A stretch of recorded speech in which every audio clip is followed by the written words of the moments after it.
So today I want to go over the features and benefits of PromptJourney and how they can help and benefit you when you're doing your MidJourney projects. When you come to PromptJourney, you'll be presented with the login screen. You can either register or just log in if you have an account. You can also log in using your GitHub account.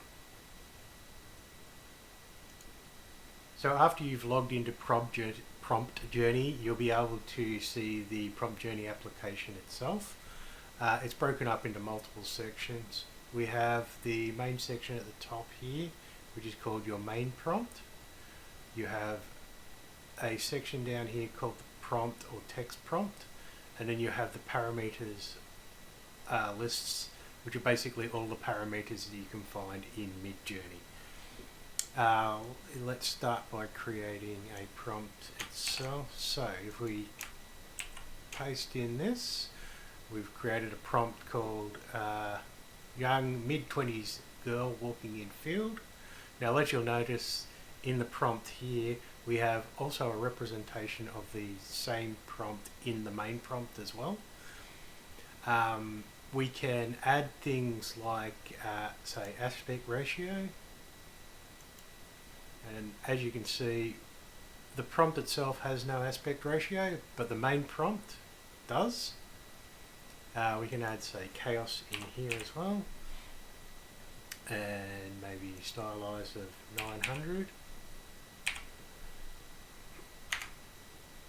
So this is the full prompt that you'd be sending to MidJourney.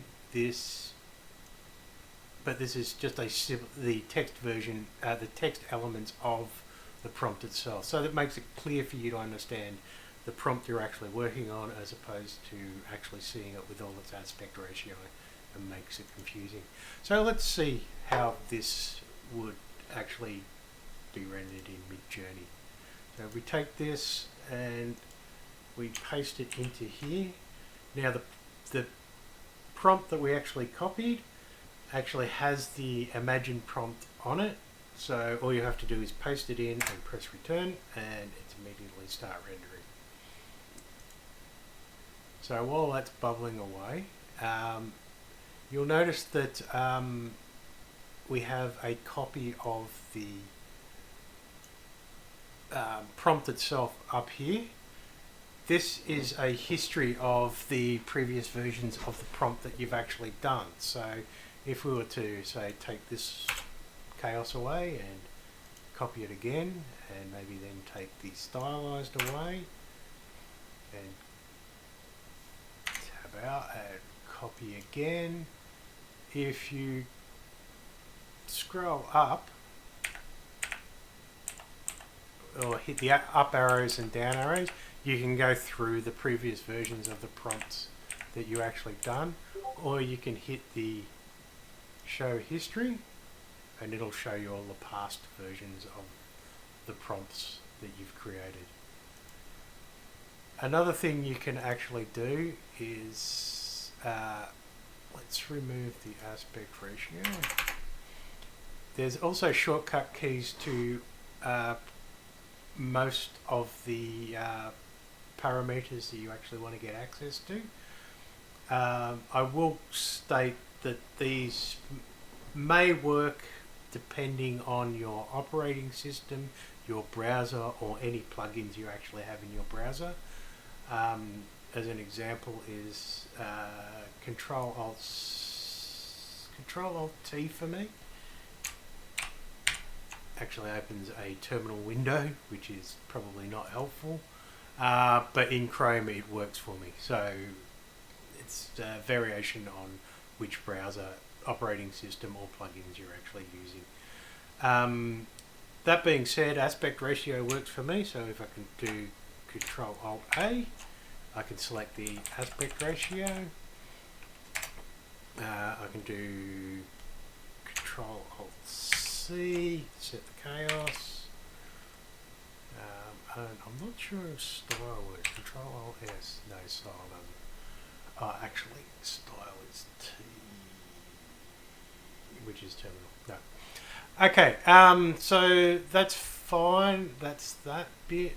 So Another way you can also set these prompts as well, parameters as well, is to just type them in. So if you use the standard MidJourney commands to actually type in here,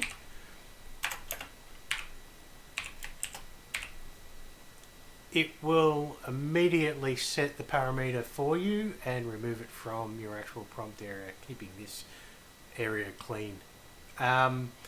You can do this on pretty much most. Chaos 50.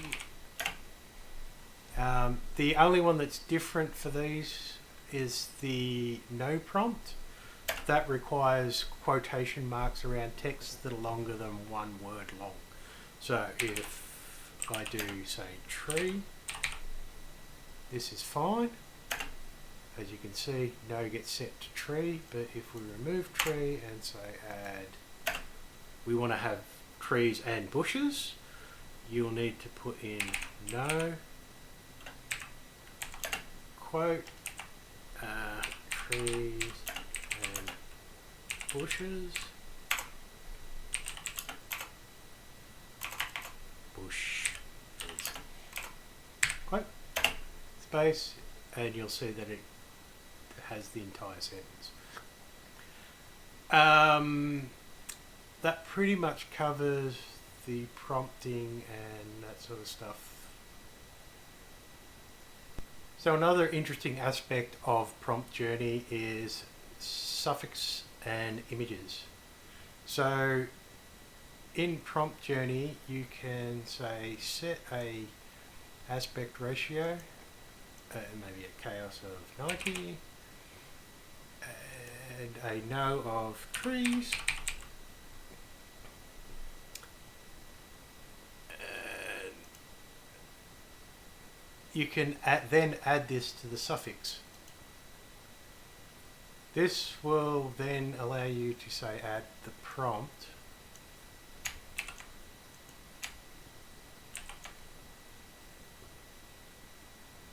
and then if you turn on suffix, you'll get that suffix being attached to your current prompt. So you can do things like add multiple suffix.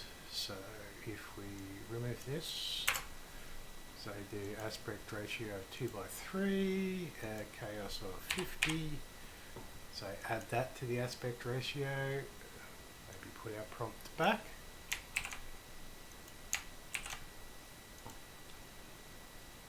You can turn off this aspect ratio and add this one.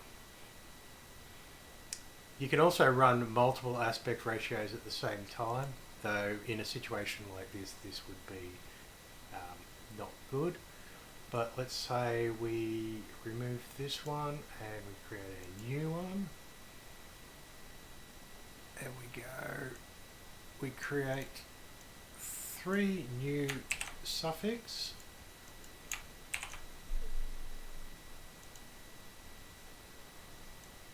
All with variations of a address, add suffix,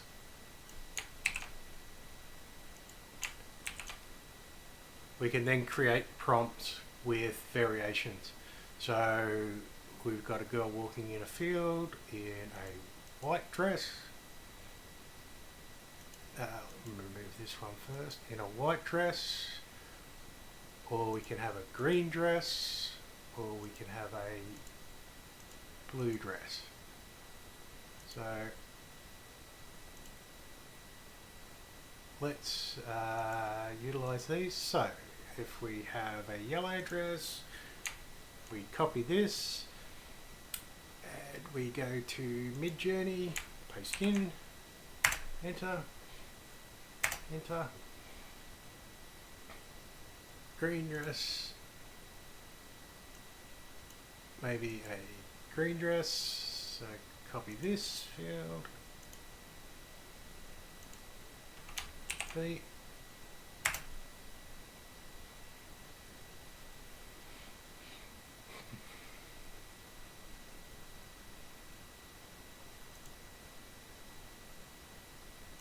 or a blue dress.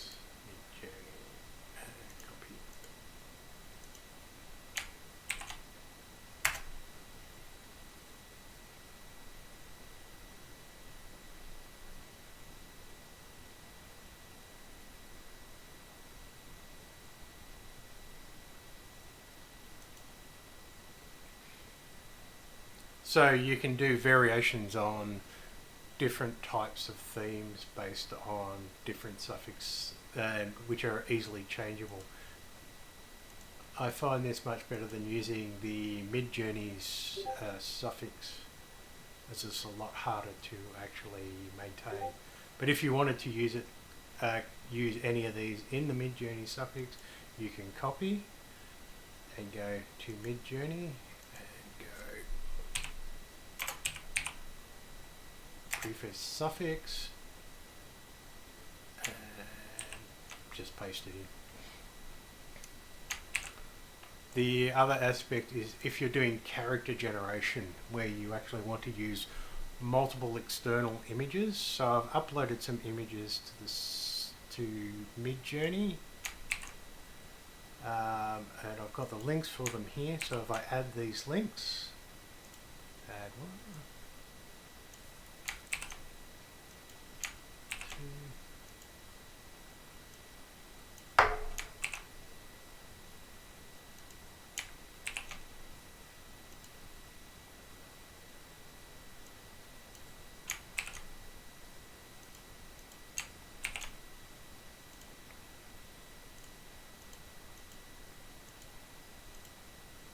and we add all of those images.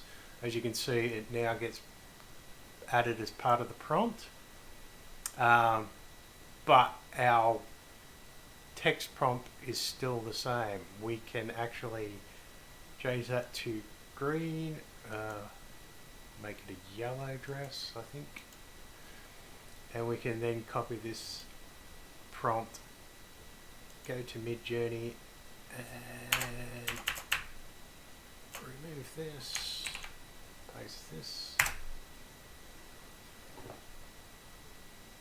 and as you can see, your text prompt is really easy to read. Your main prompt is actually quite